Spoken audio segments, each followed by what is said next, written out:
live from the Harmon Solar Studios on 1580 The Fanatic. Ladies and gentlemen, welcome to the main event.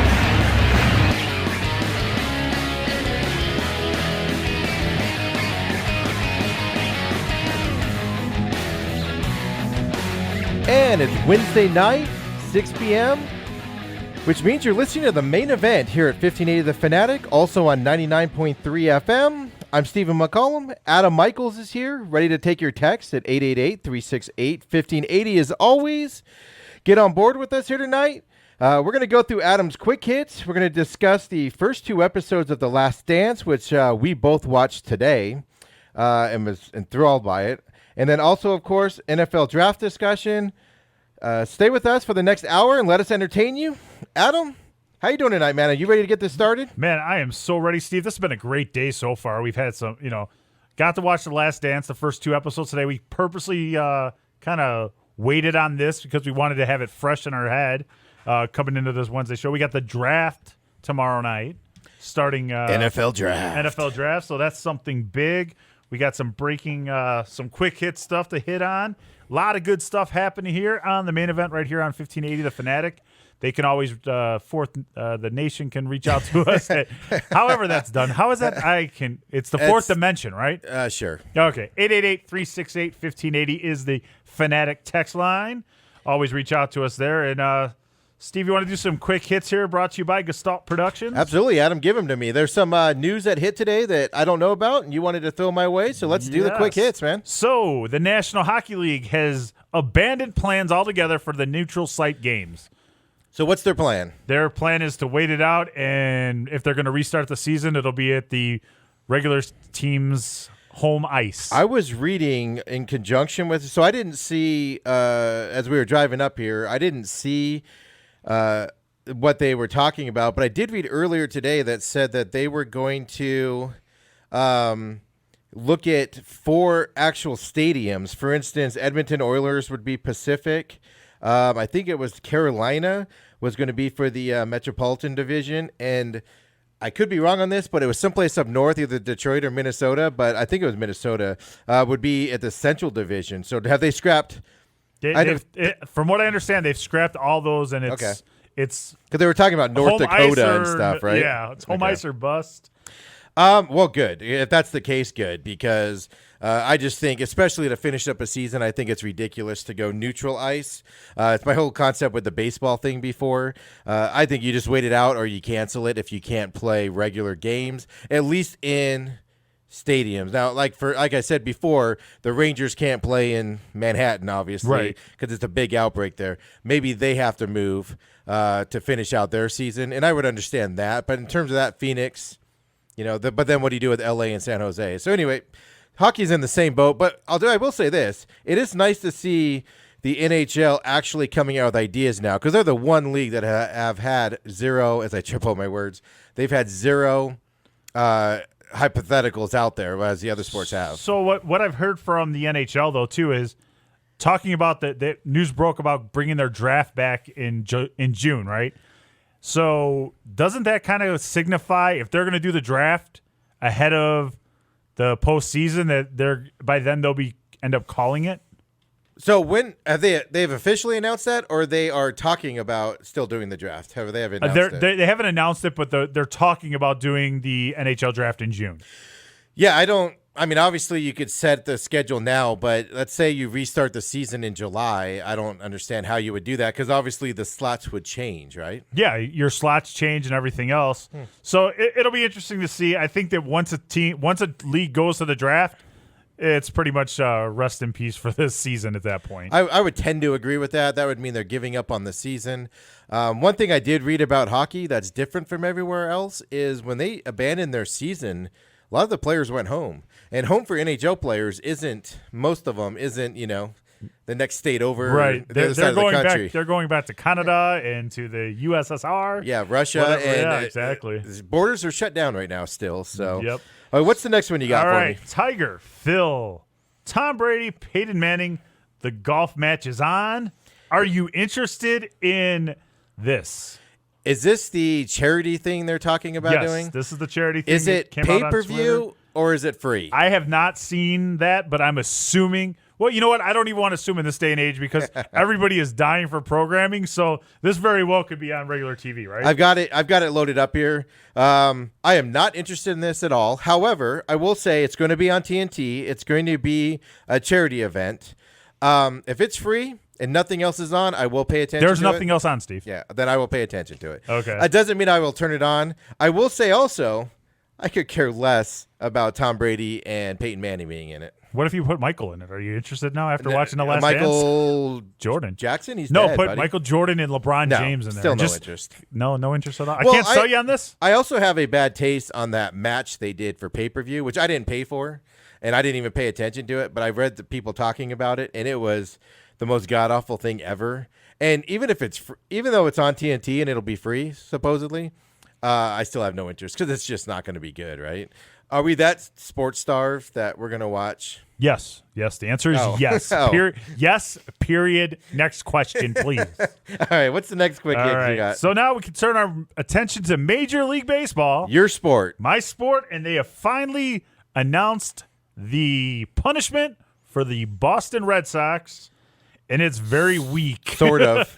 Do you even call it punishment? A lot of this is already self-imposed, right? Alex Cora, he's suspended for the year. He was already fired, so that took care of that. But he's suspended because of what he did in Houston. Yeah. With the Astros. So it doesn't even count. We have documented players saying that they took the Apple Watch thing and everything from the Red Sox organization to other organizations they were in. So it drives me batty how does the Major League Baseball just think we're stupid with this punishment? I think so, right? Right. Well, I mean, the fall guy is the replay technician, basically, right? Yeah, he's and basically a producer, and then he's getting fired or suspended and whatever else. I mean, he's the fall guy in this whole thing, right? I actually agree with Randy listening to the Blender earlier today that I'm on Randy's side on this. Is this stuff is going on with these replays, the technology, because the people they're putting into these spots are there to see these things. If you were to put, like, I'm a videographer in another life that I have here, and if you put me in that spot, I wouldn't be able to tell you what a breaking ball, curveball is, or what a signal is, or anything. You put an ex-catcher in there like this guy was, it's obvious why you're putting that guy in that spot because he can pick stuff out right away. So it's just one of those things, and you know how I feel about cheating in baseball is just start embracing it because it's happening all day long. Quit pretending you're better than cheating because you're not. It's years and years and 100 years of cheating in baseball. Just embrace it, punish it as you catch it, but then let them come back, right? And then we all move on, just like football. You get 4-game suspension, you move on. Yeah. So the big uproar today has been over whether with the coronavirus if the suspension should go into next year and all this other stuff. You've already set the precedent with the Astros before the coronavirus hit that they were suspended for the 2020 season. Now you can't just go back and change that, right? That would be like getting sentenced for a crime and then the judge going back 3 months later and say, well, the world's changed a little bit, so we're going to add more time onto your sentence. I believe the terminology they used for that suspension was 1 year, correct? I don't know if it was one. Yeah, well, it was one season or 1 year. Same concept. Same concept, right? On there. And no, I would agree with you. They're getting off very easy on the suspension side, but I'm also of the ilk that they shouldn't have been fired and suspended for a whole season for what they did because baseball, it's happening with every team. I'm sorry to hate to tell you this, baseball fans, but it's happening all over the place. And it's just the Astros got caught because they were winning. 888-368-1580 is the Fanatic text line. If you got any thoughts on our quick hits so far, go ahead and hit us up on that. I'm going to stick with the MLB, Steve, here. A new plan, breaking news, new plan. The MLB has a 1,503rd proposition on how they restart baseball. Are you ready for it? Oh, Lord. Sure. Give it to me. All right. So we had the Arizona plan. Got poo-pooed. We got the Arizona-Florida plan. Little better. Not really feeling it, though, right? And now we've introduced the Arizona-Texas-Florida plan. They want to put games in Texas, too. So now it's set apart 3 different seasons. So just in Dallas or Houston or split between the two? Dallas, Houston, and they've expanded the Florida plan to include Miami and Tampa, anything goes in Florida, so don't worry about them. They're fine. But now we've added Texas to this. I'm still not a fan. I want to see the White Sox play at Guaranteed Rate Field. I don't want to see them play anywhere else. The trend that I noticed from what you're describing there is they want to play in stadiums that have domes. You notice that? Yeah. Miami has a dome. St. Petersburg has a dome. Right? It's the juice box. Yep, yeah. It's the juice box. Houston has a dome, right, in baseball. Yep. And then I almost called it the Metrodome. What was that old stadium that they used to play That was the Astrodome. The one in Minnesota. The Astrodome. Yeah, Astrodome, yeah. But then why are they picking southern states with domes and not northern states? That's the other question I got for you. I don't know. Maybe it's where they want to they can probably sell the player. I mean, would you want to spend the whole summer in Minnesota? I don't know. But first of all, I don't care about this at all. Like, don't bring baseball back until you can play in as many home stadiums as you can. And like I said, if you have to use I've said this before on our podcast on Saturdays and other, I believe on the radio show here is, if you got to move the Yankees out of New York for them to play, then put them in a state or a stadium like North Carolina or something where, you can grow the Major League Baseball fan base and those fans would be appreciative instead of putting them in like Milwaukee, to fill that spot. That makes sense. But you don't start this back up until you can play in as many home games as possible. I just don't like this setup at all. At 888-368-1580, the Fanatic text line, got Hefty Lefty checking in. Says, spoiler alert, the Bulls won the title in 1998. Now what am I going to do the next 5 weeks? You mean they got their sixth one? Really? Oh, man. All right. And he also said, isn't there something in the justice system called resentencing? Well, I think that's after you violate your probation, you get to the judge can resentence you. Those guys haven't done anything wrong yet again. Yeah, a murderer doesn't 20 years into a sentence doesn't go back in front of a judge for no reason, and then the judge adds another 10 years to it. And Beer Bob checks in, says, can't wait for someone to tackle Gronk during his first game and pin him to win the 24/7 WWE title. We actually had some fun with this yesterday, and I am all for it. Bring R-Truth to the sidelines and let him get it done. Now, I had this discussion with Chief from the morning show the morning show today. Me and him were on the phone. Interrupted the last dance. Yeah, I had to put that on pause. So for that. But the question that I had for him was they're not going to wait till August for preseason to start to do that. But I was going to say what would be perfect is if they were doing off-season programs, he could show up, in OTAs or whatnot. So, but you're not going to go all the way till August, right? With that. No, do you really care where the 24/7 titles at? No, you hate the 24/7 titles, Steve. It really won't bother you if they don't show it till June or August or September. What was my tweet yesterday to you the second this happened was, will the 24/7 title finally be retired? No, and I sent you a nice gif of R-Truth with the title. I know. You love that 24/7. I love R-Truth with the 24/7 title. Let's be real on this one. But Gronk may be the longest reigning one-time champion, right? Here's the other thing. The interesting thing is he going to be in Tampa Bay now, working off to the side with Tom Brady? Or because if he is, what's right down the road from Tampa? The Performance Center's right there. Orlando is an hour drive, probably. An hour and 20. But let me ask you this, though. Did you see on Twitter the Tom Brady picking up Gronk at the airport thing?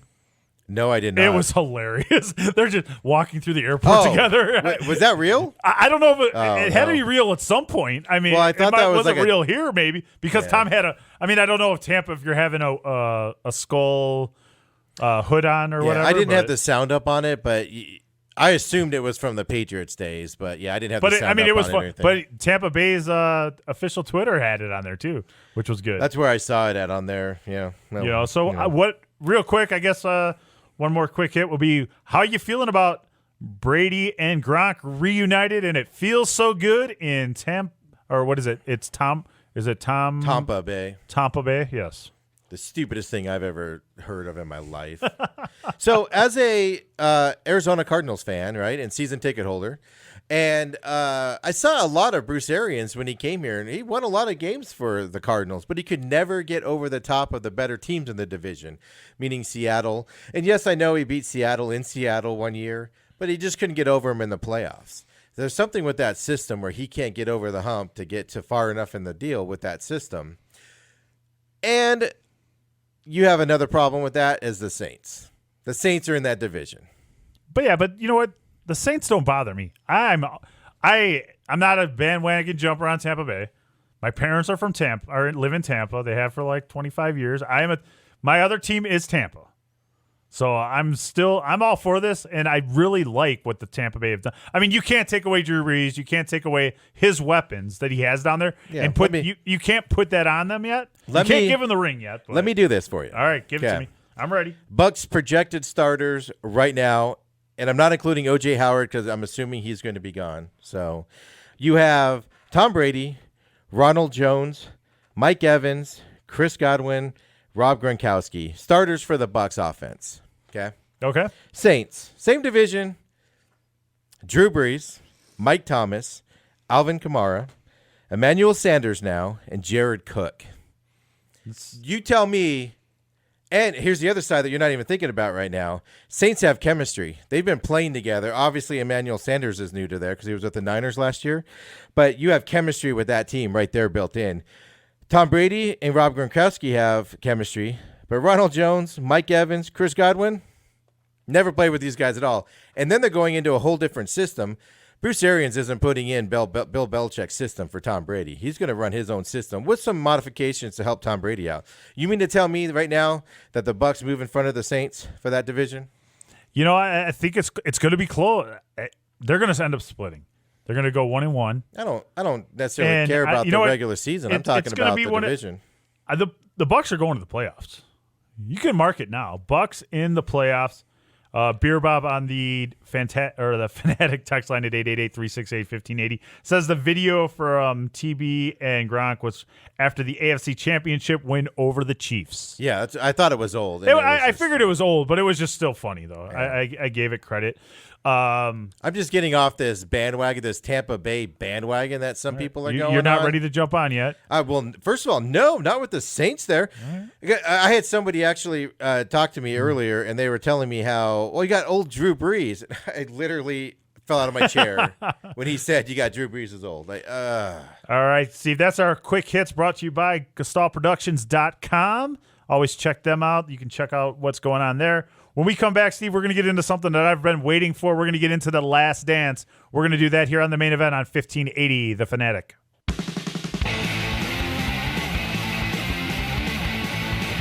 No one covers sports like the main event.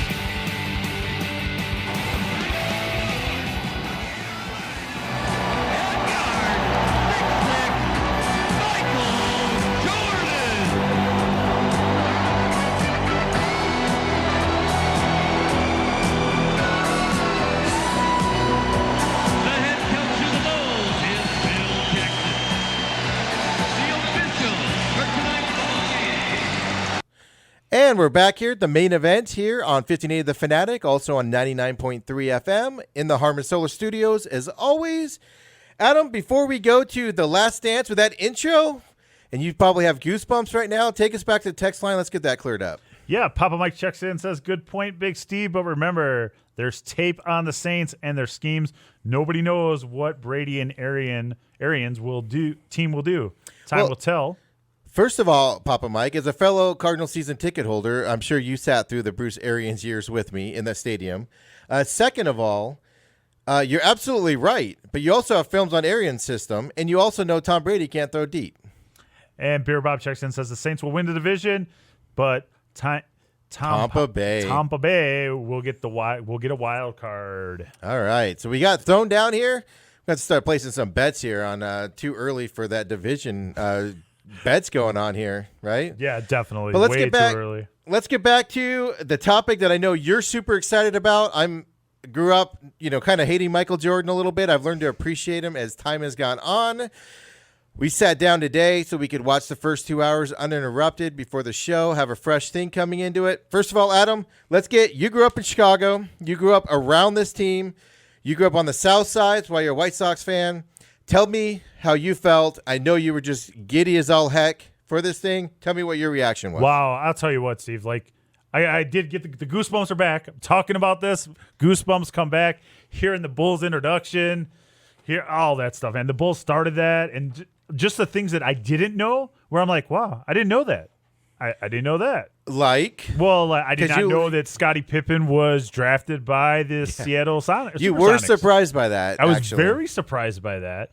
I didn't know that. I actually didn't know that was when Michael in North Carolina won, when he hit the shot and won that game. In the championship game in his the freshman championship year. game. I didn't know it was his freshman year. Did not know that. Was surprised to hear that. Why am I drawing a blank on the coach's name though?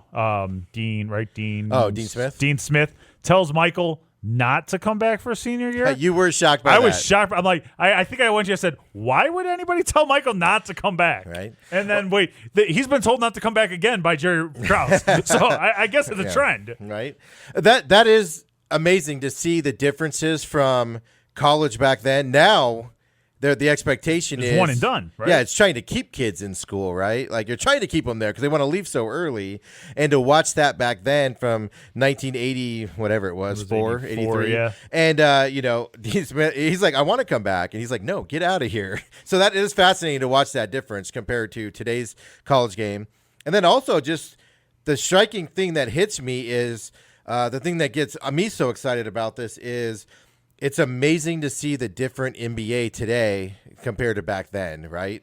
It was a different game. They even touched on how Charles Oakley was basically his defender down there before they traded him to the Knicks. Yeah, and they touched on how he was up. They were Jordan was upset when he got traded because they traded him to New York for Bill Wennington, right? Was that the Wennington? No, that was Cartwright. Cartwright, Bill they Cartwright. traded him Yeah, for. Cartwright. Yeah. Sorry. When Cartwright comes over, because Charles Oakley was basically the enforcer that protected Michael, because Michael drove to the rim all the time, didn't he? Yeah, and he was then? always knocked down. That was the way it was back. Nowadays, you can dribble underneath the basket for 5 minutes before somebody touches you, and it's just amazing. It's just amazing to see those differences between back then and today. The other thing is I forgot about that first head coach at the Bulls that Jordan had. Kevin Lockery. Yeah, I've just always associated Doug Collins. Well, actually, he with was the it. second. Lockery was the second because when they went through, I got to look up the name again. But when they were showing when he came back from his injury and they were in the 7-minute rule per half, it wasn't Lockery, it was somebody else at that point. Was it? Yeah, I'm gonna look it up really quick here and So from figure my out who that perspective was. here on watching this, there's two things that I love, and I watch things a little bit differently than a lot of people do, and I understand that because I am a videographer. I do a lot of video work. I do cut video. I do sound. I do that type of work also on another gig, and I am fascinated by the way they're putting together this old music from that era, like. When's the last time you heard an LL Cool J song? I love LL Cool J, by the way. So Kevin Lockery was the first head coach, and then Stan Albeck was when he came back from. That's right.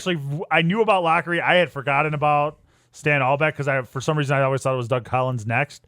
But yeah, that's right, because he was the coach when they lost to the Celtics when they were the 8th, when Jordan willed them into the playoffs. Single-handedly put him on his back and said, "We're going." But it's amazing to see how they cut that, right? Because the whole narrative, of course, at this time frame, and spoiler alert if you don't remember history and you haven't watched it yet, but Jordan doesn't want to not play after his injury, so they have limited time on him and everything. And the way they cut that, they showed, like you knew he was upset with the team, but they showed he was mad at management. They showed it with his facial expressions. They showed that was the beginning of the mistrust. Yeah. I mean, and to know that it went back to his sophomore year in the league. That was the mistrust that was built through this whole time. Yeah. You're just like, wow. And it was just amazing. And then the other thing I was just fascinated by was I knew the type of person Jerry Krause was. I knew his ego. I knew that he thought he built the team. I knew all of that. But what I didn't know was how blatantly obvious Jordan and Pippen went after him and were just flat out treated him with disrespect and treated him like garbage. Over everything that's going on, and they didn't like what he did. But at the same time, they felt that way, and they treated him that way. they never once said, I want out of here. Well, Scottie Pippen did, but that was kind of in the framework of the deal, right? Right. When he was trying to get traded. But they never went to him. Today, you get treated like that, what's the response? LeBron's going straight to the owner and saying, you're getting rid of him or I'm leaving. Right, exactly. You know? Or I don't like this player, get him out of here. And that never happened back then. Right. Well, you know what? We don't know if it could. You don't know if that, but Jerry Reinsdorf is not an owner that's going to let anyone tell him what to do. Well, because Michael probably could have went. Michael probably did go to him at one point in time and say, "Get rid of him." I don't know, because Jordan even said to Pippen, he said, "You don't go to Jerry, you don't go to Reinsdorf, you know what? You're right. and tell him what you're going to do." He's well, not that's what I'm listen just to saying. you. Yeah. Jerry Reinsdorf is not an owner that is going to succumb to pressure. He still owns the team, right? Yeah, his son Michael is actually running the organization now, but Jerry does have his. And I was very shocked in how well Jerry looks for a man of his age still. I mean, does not look bad. I was wondering how he got better looking as he got older. Is that all doctors or is that genes? I don't know. That must be something because the other thing, I mean, because you like grimaced that one press conference where him and Krause were sitting next to each other, and you were like, "Whoa, what?" I wish, but during this whole watching the Last Dance, I really wish we would have had a camera on Steve when Pax hit the shot against the Suns. Oh my God, it was like a dagger through his heart. He was reliving it. It was like I was celebrating, and I looked over and I felt bad for him. I mumbled, "That hurt." Well, and it was in a montage at the beginning too, so it wasn't like it was expected to show up. Right. It just came out of nowhere, and it was like, I remember exactly where I was when that shot was hit. I was at my parents' house because I was like 10 or something, or 12 or whatever, and I remember exactly where I was sitting when I saw that shot and they lost it, and my disappointment and little 13-year-old Stevie's thing all came back today when we saw that. Only the Bulls. But then I saw when the Bulls come out and they struggle, right? Coming back for the six-peat, they come out of the gate struggling without Scottie Pippen, and they're playing the Suns on their West Coast. And then I look and see the overzealous celebration of a regular season early November victory. Well, that was the thing, right? They showed the Cavs who the way they cut it. I don't know if that's the way it was, but the Cavs were jumping on each other like they were in the championship because they beat them they beat them at home. And same thing with the Suns when the Suns beat them when they were struggling there. And I mean, that's the part that kind of just stuck with me. Was two parts stuck with me, Adam. First one was when he got cut from his 9th grade or his freshman basketball league, right? They explained why he was awkward. Right. He wasn't Sophomore that good. year, he did not make varsity. But he went home and he told his mom the coach doesn't like me, made all these excuses. And his mom said, if you want it, you're going to go work for it and you're going to get it.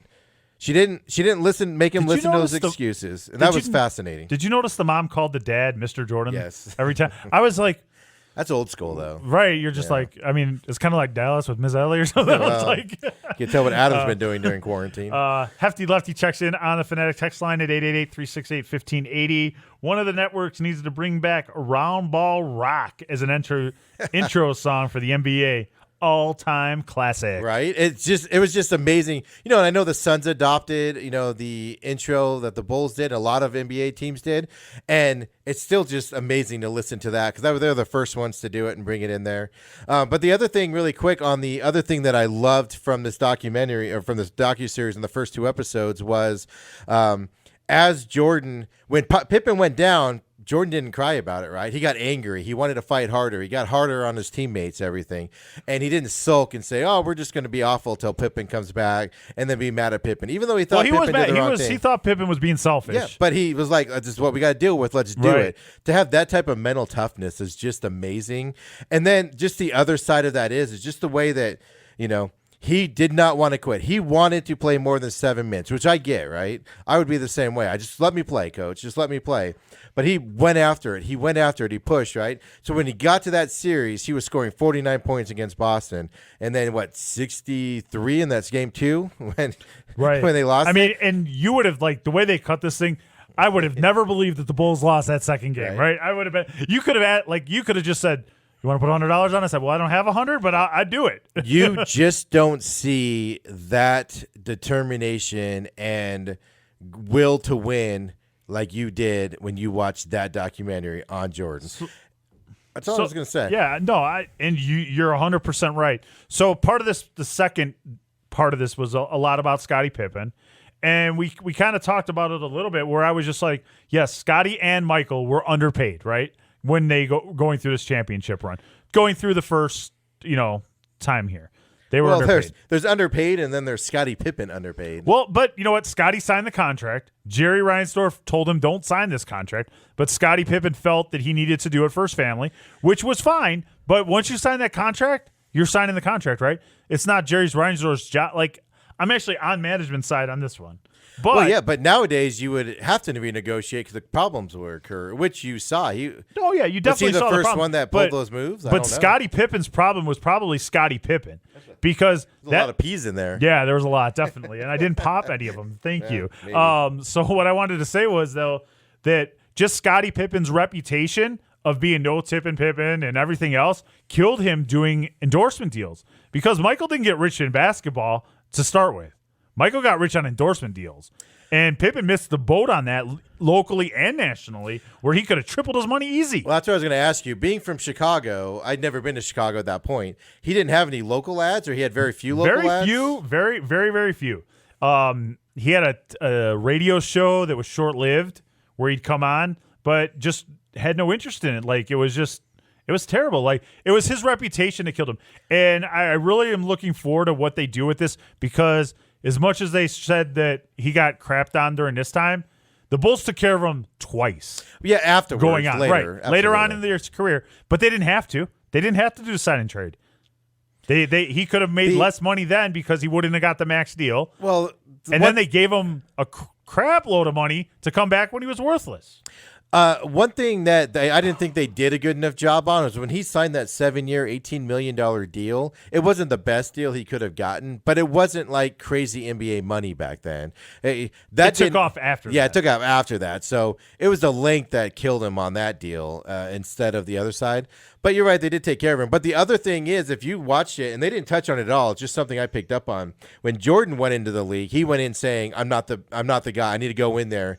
I'm going to target the best player on the team, and I'm going to show them how I'm the best, right? And Pippen went in with the opposite. Exactly. And he went in with, I'm the best. I'm going to be better than Michael. Yeah, and they didn't. Yeah, I mean, he said that, right? Charles Oakley was made fun of him and stuff for saying that, everything. And that is amazing just to pick up on that difference. And it goes to their advertising side, like you said, with everything on that deal. So I was looking at it when I found out that the Bulls did not draft Scottie Pippen and Seattle did. Do you know that he almost became a member of the Supersonics twice? He almost went back. They almost traded him back to him when Michael went to find his love of baseball again. Once, yeah, like I said, I grew up a Lakers fan, right, with Showtime Lakers, and that was more of my focus than the Bulls were. And, of course, naturally, 91, I remember, that championship series where Lakers win game 1 and then the Bulls win 4 in a row after that and dominate. So I focus more on that side. But, I mean, there's no doubt. Like I said, I've got my appreciation for Jordan's come after he's retired. And even now, just the way he talks, sitting in that chair, it's just amazing to just see his competitive spirit just sitting in that chair and talking about stuff. Just like looking at it, how he's failed as an owner, where you're just like, how does he fail as an owner, right? He's Michael Jeffrey Jordan. You know what I mean? Like, it's one of these things where you see the competitiveness, so you want it. It's got to be killing him, right? Every NBA team that is not in a big market is a failure. Mm-hmm. Oklahoma City was the closest to make it. It's just the way the NBA is now. At 888-368-1580, the Fanatic text line. I knew I liked Beer Bob for a reason. Coming from Chicago, great job, Beer Bob. I knew MJ was underpaid, but made up for it endorsements. Kind of like TB12. Didn't know Scottie Pippen had that bad of a contract. No wonder why he's no Tippin' Pippen. Funny story is, back in, I don't know, I was probably like 16 or 17, walking downtown, saw Scottie Pippen sitting outside at a restaurant by himself. And we said, hey, Scotty. And he did not even acknowledge us at all. Really? Yes, did not acknowledge us at all. He was sitting by himself. Isn't he on one of these he's the reality shows? He's an ambassador for the Bulls, too. Is he now? Yeah, now he's an ambassador. Well, that's the other thing, really quick, as before we go to commercial here, is the other thing that was so shocking was I remember Bill Paxton as basketball Bill Paxton, the way he looked. John Paxton. And when they showed him on the thing, I jokingly said, who's that? Because he looked completely different. Same thing with Wellington, right? Yeah. The center. Yeah. don't even recognize him. It's amazing how 30 years changes. Don't worry, Steve. In this next segment coming up, we're going to talk into the NFL draft, and I guarantee I butcher some names. We're going to do that next year on the main event on 1580 The Fanatic. Call your sons, call your daughters, call your friends, call your neighbors. Old school meets new school. The main event. And we're back here for our final segment of the main event here on Wednesday nights, every Wednesday night at 6 p.m. Definitely join us out. Get in on the text line, 888-368-1580. Of course, in the Harmer Solo Studios at 1580 a.m. The Fanatic, also on 99.3. Adam, that was long-winded. I was giving you some time here. Time flying here on this to go Wednesday. through your 50 pages of notes Well, right, on the NFL draft. Well, I mean, Steve, you broke down. You had all 7 rounds, right? You ready to go? Of course. Okay, so who the Bears taking with the Well, 256th before we get pick? to that, let's clear out the text line real fast because I got to go to that draft number now. All right. My stuff. Beer Bob checks in, wrapping up the last dance here. Pippen was let go as an ambassador back in February. I did not know that. Pippen is still not tipping. Had some friends serve him at a golf course back in the 2000s, and they didn't get squat. So, well, you know, Scotty's got a big family to take care of, we've learned. He's got, 12 brothers and sisters? Well, 12? he's one of 12. One of so. 12. I mean, he's got a big family to take care of. Well, I don't know if they're all still around. I just know he's I'm got just older saying. brothers, but But let's kind of switch gears here a little bit, Steve. And wait, we got wait, one oh, more. Oh, I wait, know. this deserves it. Hold on. Breaking news from Beer Bob. Beer Bob is becoming a Hall of Famer for the main event. you keep because, announcing that every yes, week. I'm going to. And he also loves the Hawk Harrelson call coming back from the break. Man, if Randy was here, we'd pour Beer Bob a beer and a shot. Just because you love Hawk. Beer Bob, check out the main event pod on Saturday, and you can hear our imitation of Hawk. Hawk checks in. It's not an imitation. It's Little Hawk Hawk checks is there, in, and he's got his Hawk Harrelson thoughts. He's been on hiatus. He's probably be on hiatus another couple of weeks just because there's not a lot of baseball going on, but he does show up from time to time on us. But Adam, the National Football League is letting us know it's time to talk football. Don't worry about hockey. Don't worry about baseball. Talk football for the next 4 days, right? See, we got Thursday, Friday, Saturday, Sunday. Go to Sunday. You've blocked off your whole time, right? Oh yeah, for sure. I am going to be doing nothing but watching the NFL draft. Well, we've got about 14 minutes to get through all. I'll tell you what, 255 Steve, picks, let's Adam. Not Let's do do that. it. Let's not do that. We don't want to bore the audience to that. You can get that elsewhere, I'm sure. Let's just talk. You know what? Can we just talk about my Bears for a minute? Yes, I want to know what your expectations are because the Bears don't have a draft pick until the second round, and it's later in the second round. I want to know what your expectations are, Mr. Bears fan, on what you hope to come out of this week's draft. Okay, so my dream is that Notre Dame tight end Cole Trent falls out of the first round and falls right nicely into the Bears' lap in the second round with, I think they have the 46th pick or 42nd. Just what the Bears need, Adam. We need a tight end, Steve, Yeah, a real one, not you're- one of the 9 that are on the roster. Because you're down to 9, you need to get back to a 10th one. We can cut if we get him. We cut everybody but him and Jeffrey or him and Graham at that point. The Bears are what the Lions were when Matt Millen was running them, where they drafted a wide receiver every year. They're not as. Don't ever compare the Bears to as bad as the Lions. When Matt Millen was the GM, Matt Millen is a great football guy on the radio. Love his insight when he's giving interviews and his behind-the-scenes stuff. But, man, was that man a terrible general manager. If I was a Bears fan, Okay. and what I want to see the Bears do in this draft I'm not done. I know. I'm just going to fill you in here because I'm going to set you off with All this. right. Is I'm hoping they can draft a head coach because that's what their problem is. Matt Nagy is fine, Steve. He's going to have he had a sophomore slump. He'll be back. Don't blame Matt. That's a Mitch's problem. We're not going to get into that. I'm not going to get my blood pressure all riled up because of Mitchell Trubisky today. You're welcome, America. Do not do that. If there's been times that I will go through the roof on this one, but I'm going to stay level. I'm going to stay focused. And if the Bears can't get a tight end, go ahead and give me another Notre Dame guy. Give me Chase Claywood, a wide receiver that should be there in the second round. Or I'll take Ohio State cornerback Damon Arnett because we do need some cornerback help. Definitely need some wide receiver help. No idea who's going to be the quarterback, but we're not drafting one again. We're not going to do that mistake again. The Bears have needed wide receivers for...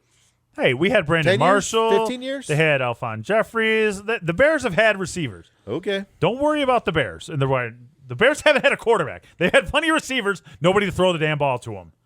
I'm not going to go there. I'm Wusa. See, a little behind the curtain here is on our podcast show on Saturdays. When I get tired of talking, I just throw a jab like that in there, and then I just put my feet up, and then 20 minutes later, I'm ready to go again. I get recharged. I have my lunch, and then I get going again. It's pretty fascinating. Steve. You know what? You're not gonna do this to me today. I'm gonna keep this low.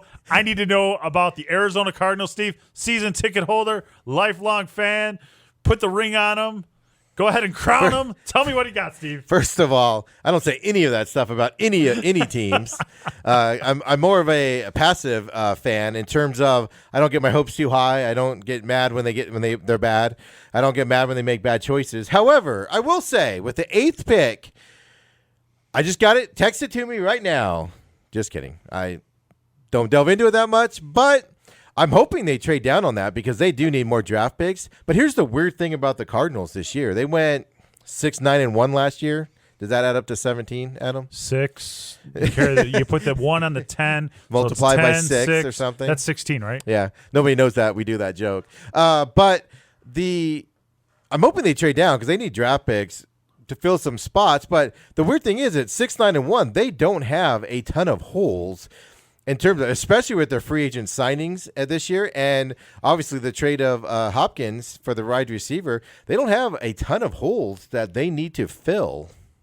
Not a ton of holes, but now I'm not a Cardinal proficiento, but I hear that there is some problems on both lines, offensive and defensive line. That where you go there? But you go that high at 8. Here's the weird thing about this year is I don't think. As a survivor of the Levi Brown 3rd pick, by the Cardinals, where they picked Levi Brown over Adrian Peterson, I am not a fan of an offensive lineman that high at all. But if that's the hole that you want to plug, you go ahead and do it at the 8th pick. At the 8th pick, do you trade? Do you go trade? I think you trade down if you're going that because you've already. The top guys are already off the board at that point, right? Cardinals have already shored up I think this draft, you're going to see a lot of runs on offensive linemen. So you're going to see a lot of guys that are quality skill positions drop. Out to the Fanatic text line at 888-368-1580. Eric, I might need your help with this one because I'm not 100% sure, but it says, any chance Randy Moss's tight end son from LSU can fall to the Bears in the 2nd round? Thaddeus Moss will be there. It's just a matter of do they want to go there. It's probably a little high for Thaddeus Moss. Okay, just was kind of curious. So he will be there. According to Eric, you can check him, Chief, and Dale out from 5 to 7 tomorrow. They'll be breaking down the draft coverage for us as it's going on. A lot deeper than we are. We got the Bears thoughts. We got our Cardinals thoughts. The number 1 pick is obvious, right? Yeah, they've already told him. They told him today that there's going to be no surprises. He's their number 1 draft pick. So Joe Burrow, and maybe people will start getting his name right. There's no S at the end, everybody. Well, I put an S on Daniel, so I mean. know, and I'm always yelling at you about that. I'm like, it's not Daniels, it's Daniel. But wait, according to the prep, it said there's an S on this, just so you know. Well, 'cause you a little typed it. behind the scenes, just so you know. You typed it. Did I type that? I probably did. No. Anyway, but I mean, I will say Burrow and Chase Young's Cincinnati too. gets to get that, and that's going to be good for them. Is it though? I mean, it has to be, right? This is an organization that drafted Carson Palmer, who has shown he wasn't the worst quarterback in the world, right? Well, he's in the Ring of Fame, right? Ring of Honor. Ring of Honor, sorry. And I think Eric's head just exploded. But he wasn't the worst quarterback on the planet, and they made the playoffs that one year when he blew out his knee. Then they had Andy Dalton, who isn't the worst quarterback on the planet, and they've done nothing with him. I don't even know if they've made the playoffs. Now that I think about it, I don't even know.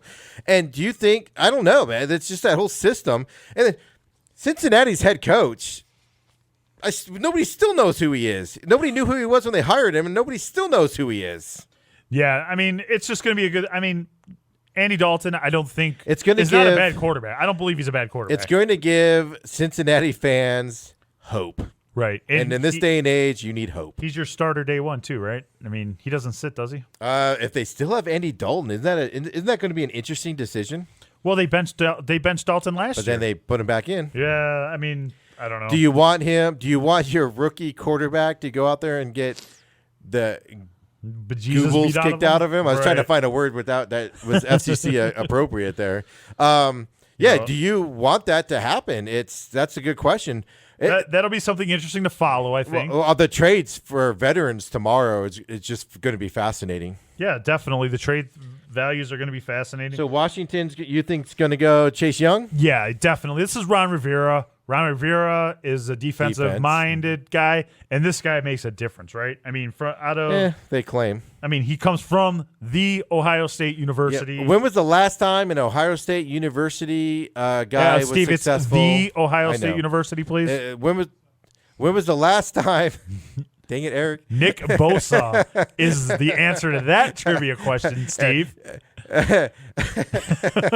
Adam wasn't going to know that. I was going to totally set him up. No, for that. you weren't, because I got guys looking out for me on the other side of the glass. Oh, man. But yes, definitely. So Chase Young is going to be a difference maker in Washington.